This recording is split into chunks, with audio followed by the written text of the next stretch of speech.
பரிசுத்த நாமத்துக்கு ஸ்தோத்திரம். இன்றைய தினத்துக்கான தேவனுடைய வார்த்தையானது 5ஆம் சங்கீதத்தில் 1ஆம் வசனமும் அந்த 3வது வசனத்தை நாம் பார்க்கும் பொழுது, கர்த்தாவே என் வார்த்தைகளுக்கு செவிகொடும், என் தியானத்தை கவனியும் என்று சொல்லி பார்க்கிறோம். கர்த்தாவே என் வார்த்தைகளுக்கு செவிகொடும், என் தியானத்தை கவனியும். அப்போ தேவன் நம்முடைய சத்தத்துக்கு செவி கொடுப்பதற்கு, தேவன் நம்மளை கவனிப்பதற்கு ஒரு காரியம் கீழே சொல்லப்படுகிறது. ஆண்டவர் நம்முடைய சத்தத்தை கேட்கிறவர், கவனிக்கிறவர், பதில் கொடுக்கிற ஒரு நல்ல தேவன். ஆகவே நம்முடைய சத்தத்தை ஆண்டவர் கேட்பதற்கும் கவனிப்பதற்கும் ஒரு காரியம் கீழே 3ஆம் வசனத்திலே சொல்லப்படுகிறது. காலையிலே உமக்கு நேரே வந்து ஆயத்தமாகி நான் காத்திருப்பேன். காலையிலே, அதிகாலையிலே, அதாவது அதிகாலையிலே தேடுகிறவன் என்னை கண்டடைவான் என்று சொல்லி நீதிமொழியில் வாசிக்கிறோம். அப்போ முதலாவது நாம் தேவனை தேடணும், ஆண்டவரை தேடணும். ஆண்டவர் நம்ம ஜெபத்தை கேட்கிறவர், சத்தத்துக்கு செவி கொடுக்கிறவர். நம்ம சில நேரங்களில் சொல்லுகிறோம், நான் நல்லா ஜெபம் பண்ணுறேன், ஆனால் எனக்கு இது வரைக்கும் பதில் இல்லை அப்படின்னு சொல்லுகிறோம்.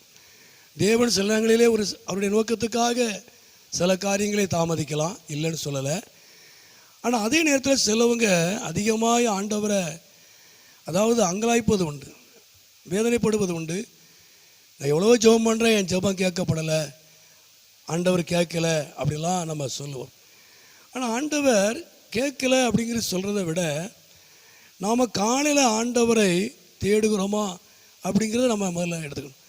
நம்முடைய வாழ்க்கையில் நம்ம முதல்ல ஆண்டவரை தேடணும், காலையிலே தேடணும், அதிகாலையில் தேடணும்.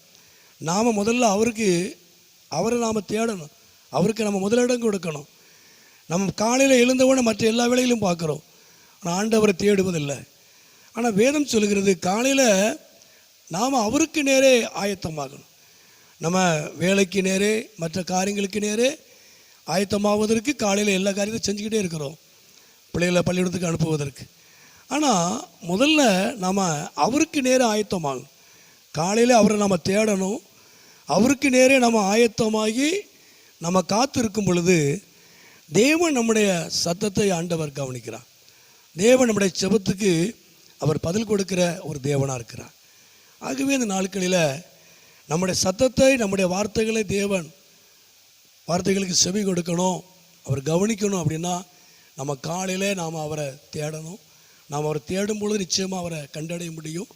அவருக்கு நேரே நம்ம ஆயத்தமாகி நாம் ஒரு எதிர்பார்ப்போடு கூட நம்ம காத்திருக்கும் பொழுது நாம் செபித்த எல்லா ஜெபங்களுக்கும் தேவன் நிச்சயமாய் அவர் பதில் கொடுப்பார், அவர் நாமத்தை மகிமைப்படுத்துவார். அப்போ உண்மையாகவே இந்த நாட்களில் நாம் முதல்ல அவரை தேடுவோம், அவருக்கு முன்பாய் வந்து ஒரு எதிர்பார்ப்போடு கூட நம்ம காத்திருப்போம். நம்ம எதற்காக, எந்த காரியத்துக்காக அந்த நாட்களில் நம்ம செபிக்கிறோமோ, செபித்து கொண்டு இருக்கிறோமோ, நிச்சயமாய் உங்கள் ஜெபத்துக்கு தேவன் பதில் கொடுப்பார், அவர் நாமத்தை அவர் மகிமைப்படுத்துவார். எல்லாவற்றிலையும் நாம் ஆண்டவரை தேடுவோம், அவருக்கு நேராய் எதிர்பார்ப்போடு கூட காத்திருப்போம். கர்த்தர் உண்மையாகவே உங்கள் வாழ்க்கையில் ஒரு பெரிதான ஒரு காரியத்தை அவர் செய்வார். நீங்கள் தேவ சமூகத்தில் இல்லாதபடிக்கு உங்கள் ஜெபத்துக்கு பதில் வருவது முடியாத ஒரு காரியம். ஆனால் நீங்கள் தேவ சமூகத்தில் காலையிலே நீங்கள் காணும் பொழுது, அவரை தேடும் பொழுது, அவருடைய சமூகத்திலே காத்திருக்கும் பொழுது, கர்த்தர் நிச்சயமாய் உங்கள் வாழ்க்கையில் நீங்கள் எதிர்பார்க்கிற காரியத்தை ஆண்டு நிச்சயமாய் நிறைவேற்றி அவர் நாமத்தை அவர் மகிமைப்படுத்துவார். ஜெபம்.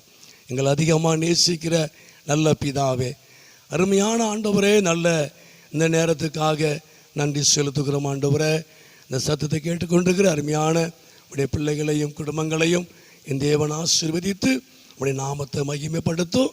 உடைய சமூகத்திலே காத்திருக்கிற பிள்ளைகளுக்கு உமக்கு நேராய் வந்து ஆயத்தமாகி காத்திருக்கிற உடைய ஜனத்துக்கு, உடைய பிள்ளைகளுக்கு தேவன் தாமே நீர் கிரியை செய்து நீர் உதவி செய்வீராக, உடைய நாமத்தை மகிமைப்படுத்துவீராக.